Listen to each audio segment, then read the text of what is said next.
आज के दौर में जो गोदी मीडिया एक शब्द आया है, जो कहीं ना कहीं जनता को भी सोचने में मजबूर करता है कि आखिर मीडिया यदि गोदी हो सकता है तो फिर क्या होगा। क्योंकि चार स्तंभ, हालांकि संविधान में अधिकार पत्रकारिता को किसी स्तंभ के तौर पर जरूर नहीं माना गया है, मगर एक बोलचाल में जरूर स्तंभ के तौर में देखते हैं। तो यदि पिलर है और पिलर में गोदी मीडिया जैसे शब्द की परिभाषा आप क्या देखते हो, जनता इसको किस नज़रिए से देखे, इस शब्द को, इन शब्दों को? देखिए, मेरा मानना है कि कोई भी अखबार का मालिक आपको जनता की समस्याओं पर लिखने और बोलने से मना नहीं करता। जैसे भूख से मौतें हो रही हैं, या यदि एक्सीडेंट हो रहा है, या सड़क पानी बिजली नहीं है, या जो लोग जिन पर जिम्मेदारी है न्याय की, असल पत्रकारिता क्या है, वो एक महात्मा गांधी का जंतर एनसीईआरटी की किताबों में छपता है। अब छपता है कि नहीं मुझे नहीं मालूम, लेकिन हम जब पढ़ते थे तो वो कहता है कि जो भी निर्णय लीजिए उसमें ये ध्यान रखिए कि समाज के आखिरी पायदान पर जो आदमी खड़ा है उसके हित में है कि उसके खिलाफ है। जब आप उसकी बात करेंगे तब आपका निर्णय की जांच होगी कि आपका निर्णय कैसा है। तो पत्रकारिता यही करती है। कोई देखिए, जब तक कि जैसे स्टेट है, लोग कहते हैं कि स्टेट इतना ताकतवर है, ये सब है, लेकिन जब तक स्टेट के बेसिक पैराफर्नेलिया पर आप अटैक नहीं करेंगे तब तक आपको स्टेट छूट देता है काम करने की।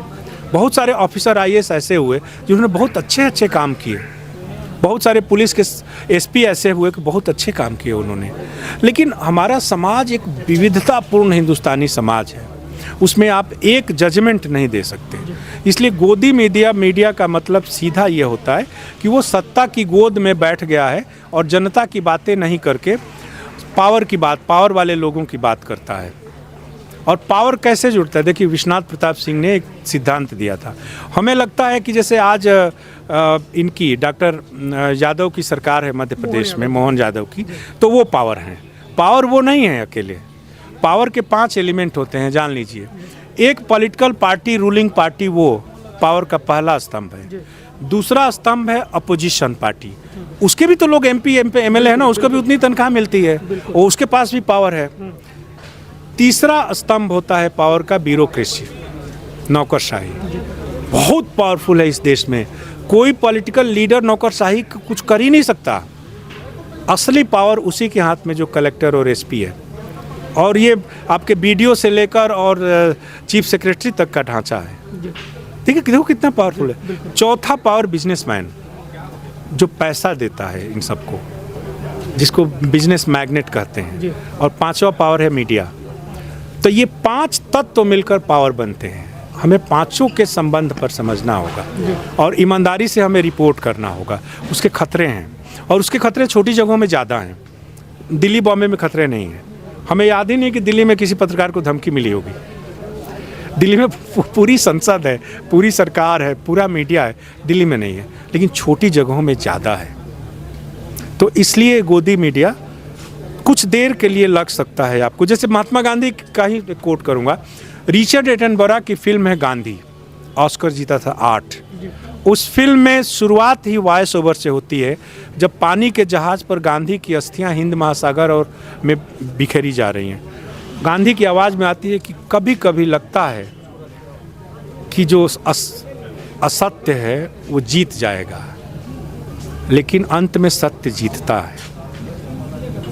यही मीडिया की ताकत है। तो निश्चित तौर पर बड़ी बात की पॉलिटिकल रिपोर्टिंग करत सब हैं, सब करे चाहते हैं, लेकिन जो सर के द्वारा अनुभव साझा किया गया है, निश्चित तौर पर एक विद्यार्थी के खातिर और एक काम करे वाले खातिर एक आशीर्वचन से कम नहीं आई। सर, सिनेमा, अब हालांकि आपके पास भी वक्त उतना नहीं है और साथी हैं जो आपसे मुखातिब होना चाहते हैं, तो सर सिनेमा जो है, पहले का सिनेमा, जब एक बिना बोलती फिल्म बनती है और देश में एक क्रांति आती है, फिर बोलने वाली फिल्म आती है, फिर बहुत सारी चीज़ों में बदलाव होता है, और आज एक ऐसा दौर है कि एक कमरे के अंदर फिल्म शूट हो जाती है ग्रीन पर्दे में, और उसमें कहीं बर्फ़ दिखा दी जाती है, कहीं नदी दिखा दी जाती है। एक बड़े फिल्म समीक्षक हैं और हमारा सौभाग्य है कि आपके पास बैठकर ये सारी चीज़ें बात कर रहे हैं। सर, कितना अंतर पाते हैं? देखिए, विकास तो प्रकृति का नियम है ना, और सिनेमा क्या है कि 60% सिनेमा टेक्नोलॉजी है। तो जैसे जैसे टेक्नोलॉजी का विकास होगा, जैसे पहले रील पर सिनेमा बनता था, इतने फुटेज होते थे, इतने बर्बाद होते, अब डिजिटल हो गया, रील ख़त्म हो गई। वीएफएक्स नहीं था, अब वीएफएक्स आ गया। उसी तरह टेक्नोलॉजी बदली ना, कैमरे की टेक्नोलॉजी बदली। सिनेमा का मेन हिस्सा तो सिनेमेटोग्राफी और एडिटिंग है, बाकी तो सब ढांचा है। तो उस तरह से आप देखें तो बदलाव तो होगा, लेकिन प्रॉब्लम क्या हो गई है कि हमारे देश में सिनेमा अभी तक इंडस्ट्री का दर्जा प्राप्त नहीं कर पाया है।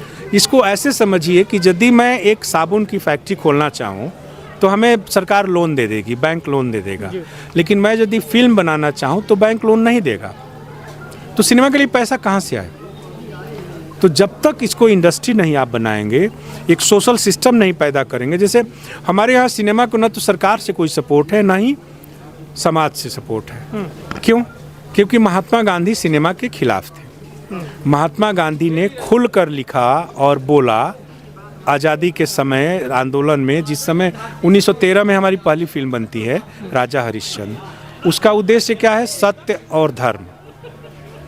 बाद में जब जैसे ही अलग तरह का पैसा सिनेमा में गया, सिनेमा का चरित्र बदला। तो गांधी ने कहा सिनेमा आदमी को भ्रष्ट बनाता है, शराबखोर बनाता है, व्यभिचारी बनाता है और सारे दुर्गुणों की जड़ है। तो आप पाएंगे कि मैं अपने बचपन में सिनेमा देखता था और पता चल जाता था तो हमारी पिटाई होती थी, क्योंकि हमारा पूरा मध्य वर्ग और हमारे अभिभावक महात्मा गांधी की उस बात से प्रेरित थे।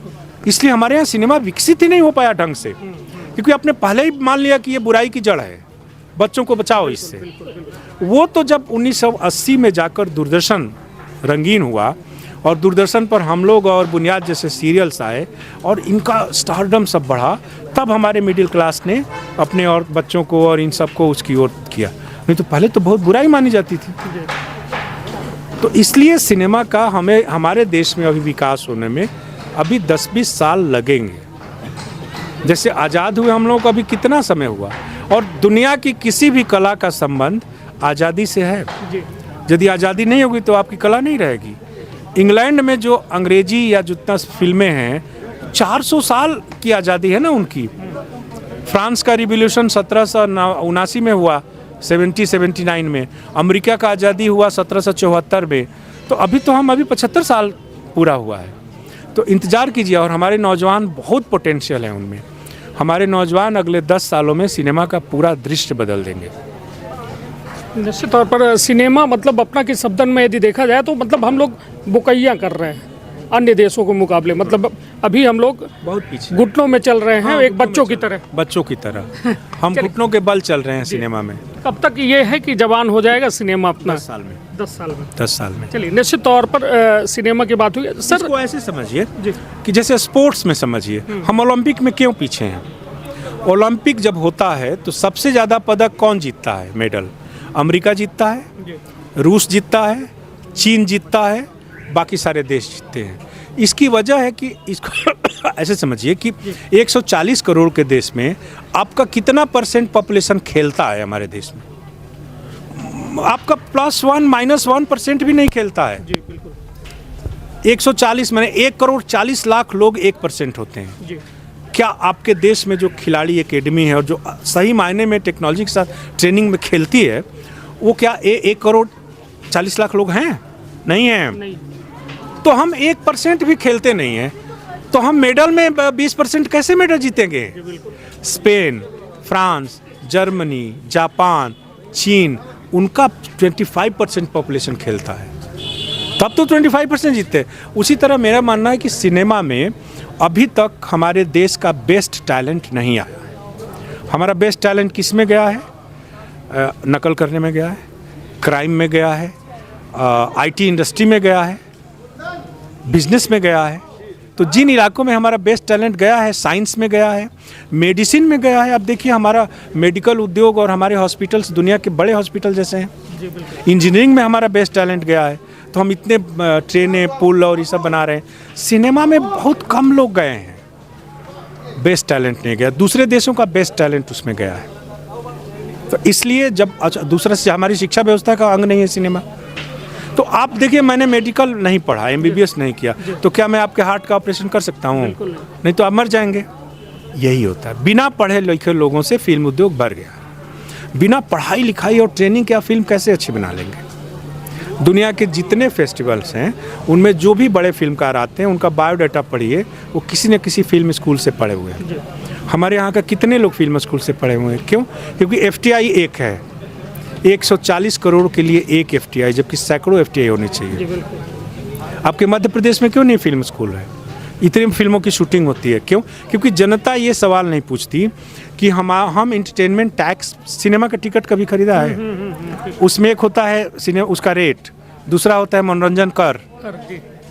तो कर जो सरकार को जाता है साल भर में पूरे देश से, वो कितना हजार लाख करोड़ होता होगा, उसका सरकार सिनेमा पर कोई इस्तेमाल करती है? एक थिएटर तो बनाती नहीं है सीधी में। तो जनता में जागृति नहीं है, धीरे धीरे आएगी। नौजवान बदल रहे हैं चीज़ों को, वो सवाल कर रहे हैं कि यदि आपने इतना टैक्स लिया है तो उसके बदले आपने क्या दिया सिनेमा को?